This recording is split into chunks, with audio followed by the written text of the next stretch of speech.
بالیدگی، نشوونما اور پختگی میں فرق۔ بالیدگی سے مراد اعضاء کا ایک خاص حد تک بڑھنا۔ اس حد کا تعین آباء و اجداد سے ملنے والی وراثتی خصوصیات سے ہوتا ہے۔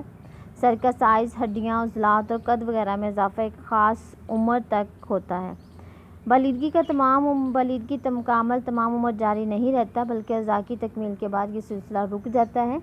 عضلات، ہڈیاں اور قد کی افزائش اپنے ممکنہ حد تک پہنچ کر رک جاتی ہے۔ پختگی، بالیدگی پختگی کی بنیاد ہے، یعنی پختگی کے لیے بالیدگی ضروری ہے۔ پختگی سے مراد اعضاء یا عضلات کی وہ خاص مضبوطی ہے جس کے حاصل ہونے پر ان عضلات سے کام لیا جا سکتا ہے یا آموزش کا عمل ہو سکتا ہے۔ پیدائش کے وقت نوعوں بچے میں تمام اعضاء موجود ہوتے ہیں، لیکن سب کے سب ارادی حرکات نہیں کر سکتے۔ بچہ اپنی مرضی سے بیٹھ نہیں سکتا، چل نہیں سکتا، کسی چیز کو مضبوطی سے نہیں پکڑ سکتا جب تک کہ یہ عضلات مضبوط نہ ہو جائیں، ان میں پختگی نہ آ جائے۔ نشوونما کا مفہوم بالیدگی اور پختگی دونوں سے مختلف بھی ہے اور وسیع بھی ہے۔ نشوونما میں پختگی اور بالیدگی دونوں شامل ہیں۔ نشوونما کا عمل بھی تبدیلی اور بڑھنے کا عمل ہے، لیکن یہ زندگی کے آغاز یعنی زائگوٹ سے شروع ہوتا ہے اور زندگی کی آخری سانس تک یعنی موت تک جاری رہنے والا عمل ہے۔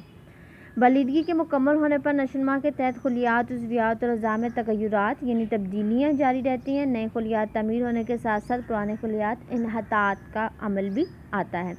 بالیدگی کے دوران ہڈیاں مضبوط ہوتی ہیں، مگر اس کے بعد رفتہ رفتہ کمزور ہونے لگتی ہیں۔ جلد ڈھیلی ہو جاتی ہے، عضلات سکڑتے ہیں، جھریاں پڑ جاتی ہیں، کمر جھک جاتی ہے، بال جھڑ جاتے ہیں یا سفید ہو جاتے ہیں، جسم بے ڈھول ہو جاتا ہے۔ یہ ساری تبدیلیاں نشوونما کے تحت ہوتی ہیں، اس لیے نشوونما کا خاتمہ موت پر ہوتا ہے۔ نشوونما میں عضویاتی یعنی اندرونی اعضاء کی تبدیلیاں کے ساتھ ساتھ وقوفی، نفسیاتی، کرداری تبدیلیاں بھی دیکھنے کو ملتی ہیں۔ پیدائش سے لے کر موت تک فرد اٹھنا بیٹھنا، کھانا پینا، گفتگو کا انداز، دوسروں سے روابط، میل جول، ملاقات کا سلیقہ، ملازمت، کاروبار وغیرہ، یہ ساری چیزیں بچے کی لرننگ میں شامل ہیں اور اس میں یہ تبدیلیاں آتی ہیں۔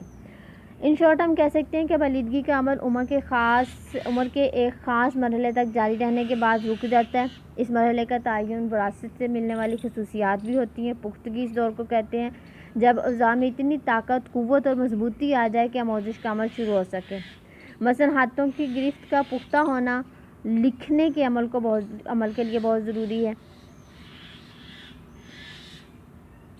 نشوونما کے زمرے میں ہر قسم کی عضویاتی، وقوفی، کرداری اور نفسیاتی تغیرات شامل ہیں۔ اس میں اعضاء کی شکست و ریخت یعنی ان کی توڑ پھوڑ کا عمل اور ہر طرح کے آموزشی عمل کا مطالعہ کیا جاتا ہے۔ یہی وجہ ہے کہ نشوونما کا عمل قبل از پیدائش سے شروع ہو کر زندگی کی آخری سانس تک جاری